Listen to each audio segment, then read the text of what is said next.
ഇരിക്കുന്നതിൻ്റെ main കാര്യം. ഈ സമയത്ത് വേണമെങ്കിൽ നമുക്ക് ബിരിയാണി ഒക്കെ ഉണ്ട് കേട്ടോ. ബിരിയാണി അല്ലെങ്കിൽ മറ്റുള്ള അതുപോലുള്ള കുറേ സാധനങ്ങളൊക്കെയാണ്, ഊത്തപ്പം അത് ഇതൊക്കെ. അപ്പോൾ നമ്മൾ ഈ സാമ്പാറിൻ്റെ ടേസ്റ്റിൻ്റെ ഒരു മണവും സ്മെല്ലും അതൊക്കെ എനിക്ക് ഭയങ്കര ഇഷ്ടമായതുകൊണ്ടാണ് നമ്മൾ ഇത് തിരഞ്ഞെടുത്തത്. എനിവേ ഊത്തപ്പം ആണെങ്കിലും അല്ലെങ്കിലും റൈസും മറ്റുള്ള കാര്യങ്ങളൊക്കെ ആണെങ്കിലും എല്ലാം കണക്കായിരിക്കും. ടേസ്റ്റ് വലുതായിട്ട് ഉണ്ടാകുമെന്ന് പ്രതീക്ഷിക്കേണ്ട, പക്ഷെ നല്ല റേറ്റ് നമുക്ക് കൊടുക്കാം. അതാണ് എയർപോർട്ടിലെ ഫുഡ്. എന്ത് ചെയ്യാൻ പറ്റും, അനുഭവിക്കുക, കഴിക്കുക. ഇതിപ്പോൾ ഇവിടെ മാത്രമല്ല, എല്ലാ എയർപോർട്ടിലും, നമ്മുടെ കൊച്ചി എയർപോർട്ടിലാണെങ്കിലും. പക്ഷേ ഈയിടെ ഞാൻ കൊച്ചി എയർപോർട്ടിൽ നിന്ന് കഴിഞ്ഞ മാസം കൊച്ചി എയർപോർട്ടിൽ നിന്ന് ഞാൻ ഇതുപോലെ തന്നെ വടയും സാമ്പാറും ഒക്കെ കഴിച്ചായിരുന്നു കേട്ടോ. അത് ഉഗ്രൻ ടേസ്റ്റായിരുന്നു. ഇതുപോലെ തന്നെ റേറ്റ് ഇതൊക്കെ തന്നെ, അതായത് 379 380 മറ്റോ ആണ്. അത് ഇതിലും നല്ല ടേസ്റ്റായിരുന്നു എനിക്ക്. ഇത് ഭയങ്കരമായിട്ട് എനിക്ക് ഒട്ടും തന്നെ ഇഷ്ടപ്പെട്ടില്ല, അതാണ് സത്യം. ഇത്രയും വിലയുടെ ആയതുകൊണ്ടാണ് ഈ സാധനങ്ങൾക്ക് കംപ്ലീറ്റ്ലി എംറ്റി ആയിട്ട് കിടക്കുന്നത്. പക്ഷേ ഇവരെ സംബന്ധിച്ചോളം ഇവിടെ ഭയങ്കര നിറഞ്ഞ് വേണം, ആൾക്കാർ വേണമെന്നൊന്നുമില്ല.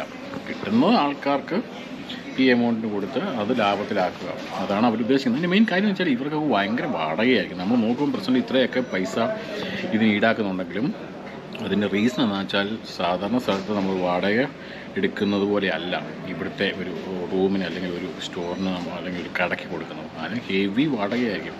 അപ്പോൾ അത് തിരിച്ചു പിടിക്കാൻ ഇവർക്ക് ഇതുപോലുള്ള റേറ്റ് ഇട്ടേ മതിയാവും. എന്ത് ചെയ്യാൻ പറ്റും. അപ്പോൾ നമ്മൾ ഫ്ലൈറ്റിൻ്റെ അകത്തിട്ടുണ്ട്. നമ്മുടെ സീറ്റ് 28D ആണ്.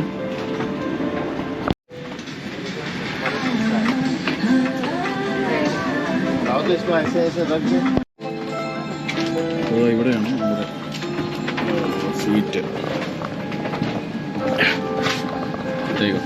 28D.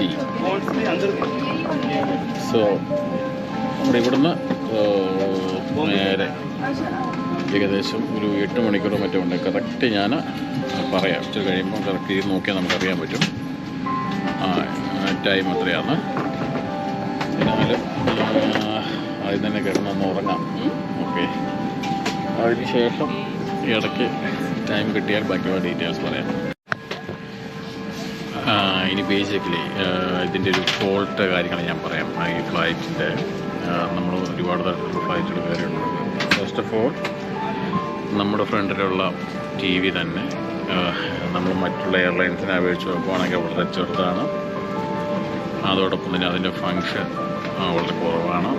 ഇതിൻ്റെ അകത്തുള്ള സിനിമയുടെ അളവ് കുറവാണ്. എനിവേ ഫസ്റ്റ് ഓഫ് ഓൾ ഞാൻ കാണിച്ചത് ഇതൊരു സാധാരണ എനിക്ക് തോന്നുന്നത് TVയുടെ ഒക്കെ ആദ്യത്തെ വേർഷൻ്റെ ടൈപ്പ് ഓഫ് സാധനം. ഇതിൻ്റെയൊക്കെ